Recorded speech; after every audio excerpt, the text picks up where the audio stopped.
Kyle here. This is going to be the first video of a new series that pertains to my K-pop stuff. It's going to be called K-pop Profile, where I would do a, I guess you could say a history or a history look at, or a career type of like look through K-pop artists of today and of yesteryear.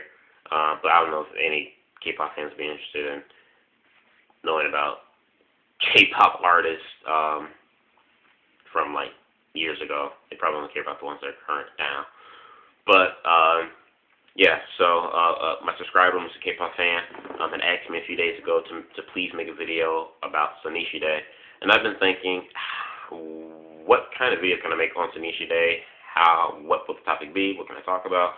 And so that's what I came up with the idea for this concept of this video. So for the first of this series, I'll be doing a look at Sonichi Day, kind of just like go through a timeline, pretty much of Sonichi Day from their debut to now, currently. And so I hope you guys enjoy the first of this video series. And if you need to catch up on any of my other K-pop videos that I may do, like K-pop reviews or topics, I just made a playlist called Kyle's K-pop. All my K-pop related videos will be on that playlist in particular. So if you want to check any of those other videos out, go to that playlist on my channel. So let's start off with Sonichi Day, the timeline of Sonichi Day. So when SM Entertainment, years ago when SM Entertainment had announced they were going to release a 9-member girl group, Sonichi Day, I was a bit, I don't know, I was curious because I'm like, okay, how would you come out with a 9-member girl group? Because before then, there's never been any girl group that consists of 9 members. The most, right, 3 or 4. Even 5 would have been ridiculous and would have pushed it. But still, 3 or 4, that was like the minimum number. So when SM announced they were going to release 9, I'm like, okay, so they're going to be like the female version of Super Junior?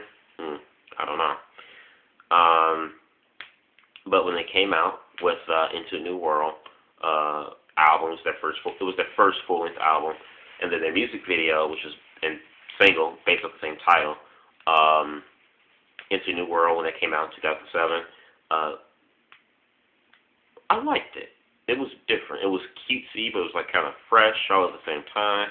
I absolutely loved that video.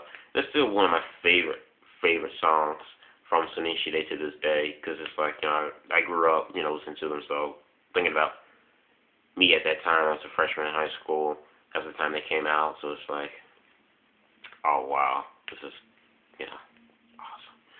awesome. So yeah, so they came out with that. Their follow-up track to it was Kissing You. Kissing You was another cutesy song, but I didn't like it as much as I did Into a New World. And,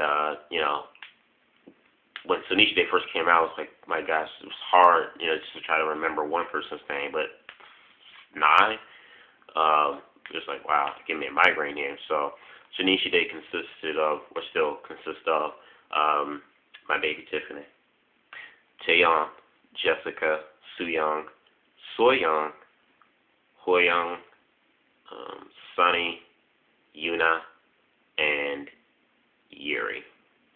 So that's 9. Yeah, surprised I did that all on one finger.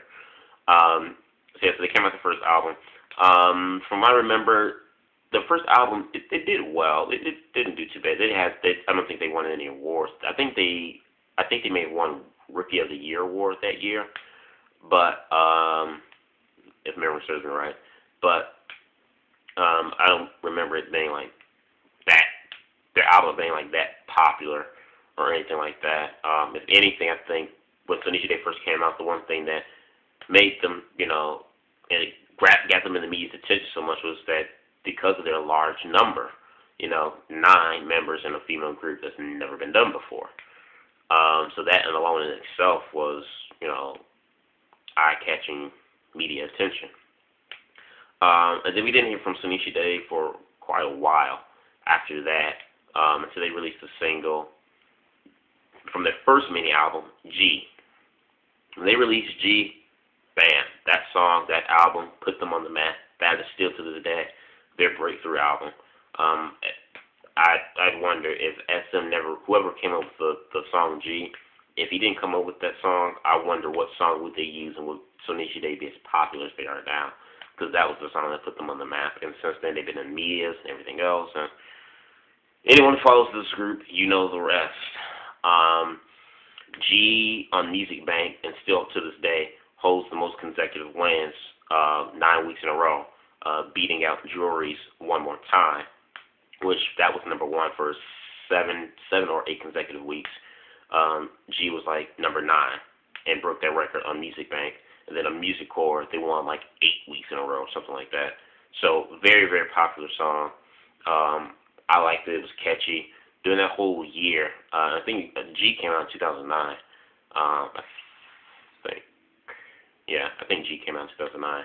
And during that whole entire year, I mean, just G being played everywhere is ridiculous. But good ridiculous, not stupid ridiculous. But that was just a really good, catchy song. After that, they took a break again. They came back about 6 or 7 months later and came out with their second mini album, Genie. According to music critics, you know, at the time when Genie came out, Genie had gotten a lot of mixed reviews. A lot of music critics thought that the song was kind of rushed. It wasn't as good as G. Blah blah blah. They still were successful with the album. They did win awards, but not as many as with G. And I think that's because G was such a hot song and hot album. I think a lot of people expected something to surpass that with the follow-up album. So because of that, because Genie didn't really surpass G, it didn't get as much love. I loved it. I love the album. I love the choreography. I think that's the hottest leg dance choreography ever in K-pop. Even Sister's leg dance does not compare to Sonichi Day's leg dance in Genie. But still, I liked it. I thought it was a good song. But you know, that's what happens sometimes in the music industry when you have that one breakthrough album that's like puts you on the map. Every other project you do afterwards, a lot of people are going to compare to that breakthrough album, and sometimes they're going to fall short to it. So that's what happens in the music business. And Genie was no different. Sonichi Day then comes back in early 2010 with their second full-length album, O. O, I would say, will probably, besides their latest single, O is probably, I would say, is like one of their top 3 best singles ever, along with G and another one I'll mention later. O won them tons of awards, the cheerleader thing, cute, loved it, catchy, loved the album as well. And then they came back with a repackaged version of their second full-length album, but with a new single called Run Devil Run. Now, this video had more of a dark, more mature thing to it, for Sonichi Day. And I think, in my personal opinion, I think since Run Devil Run and that theme and that maturity and theme of that music video, Sonichi Day has been, that video has helped solidify them as women now. That they're no longer little girls or teenagers; they're women now. And they've kept that image and that image in other follow-up albums that came after that. So and Run Devil Run did okay. It didn't do as well as O. Kind of like how what Genie was to G, where Genie was like it was successful but not as its predecessor G. Run Devil Run was like the same thing with O. It was okay, it did okay, but it wasn't as popular as the predecessor single, which was O. After that, they started, after Run Devil Run and the promotions there, they immediately started working for the Japanese debut. So they were gone for a long time, but before they, I guess you could say, go off with Japan completely, they came back with a third mini album, Hoot. Now this is my least favorite song / album from Sonichi Day, and I have all of Sonichi Day's albums from their debut to current, and this one is my least favorite. I just didn't really care for the song too much. I didn't really care for the funky 1970 retro sound that came from this song. Just wasn't. And this was successful too, but again, not as much as some of the previous releases. Then Sonichi Day in Japan came out with their first Japanese album, which was called Girl Generation. Climbed the charts in Japan. Japanese fans absolutely went nuts, loved Sonichi Day and welcomed them with open arms and the red carpet. They released a single, Taxi, which I thought was a really good song for them to debut in Japan with. Really good song. To me, it sounds better than the Japanese version. To me, it sounds better than the Korean version. And I love the video as well. You know, the costumes and stuff. They look really pretty and hot and stuff. Yeah, especially Tiffany when she's. Never mind. So, yeah. Taxi was another good, catchy song that I loved. And then Sonichi Day came back to Korea late last year after pretty much been gone for about almost a year with their third full-length album, The Boys, which was produced by Teddy Riley, an African-American producer who recorded music for Michael Jackson, Justin Timberlake, Rihanna, Beyonce, and some of the other top U.S. artists. Made music for Sonichi Day, The Boys. The Boys, this I would probably say is the other top best-selling single for Sonichi Day, along with G and O. The Boys hit every single freaking chart. I mean, it was wow.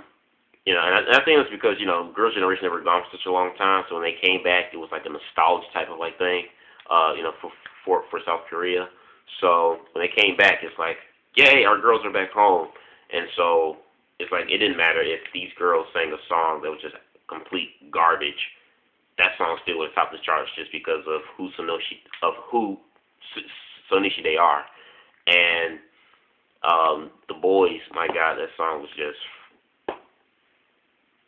did an all kill. The album sold tremendously, and they even released their album or a maxi single, pretty much. It was supposed to have been a maxi single, which only consists of 7 tracks, but for some reason they ended up releasing a whole full-length album, 12-track album, here in the U.S.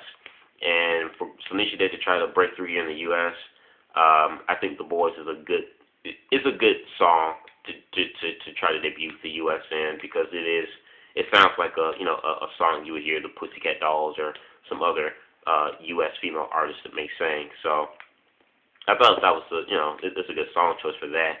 But The Boys is a good song. The album itself is good, but in terms of the single itself, the single's good. But I don't know. It's kind of I don't know.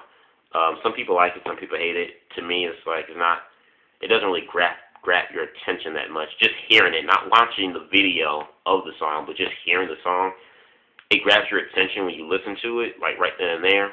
But it's like once you put the headphones off, wait about 3 or 4 hours, you won't be hearing that song ringing in your head like a lot of other Sonichi Day songs. That's just my opinion on that. But it's still a good song. I have the album, and it's still a good song. But yeah, so that's just been pretty much it, the timeline of Sonichi Day from their debut to now. Currently, 3 of the members are hosting a music program show every week. 2 of them are on Invincible Youth 2. They may be leaving that soon. And 4 of them are 3 has already started the drama. 1, Soo-young, is about to start her drama that she's acting in. So this is just my timeline of Sonichi Day. Let me know what you guys think about this video and series. Comment, subscribe, leave your thoughts down in the box below. Peace.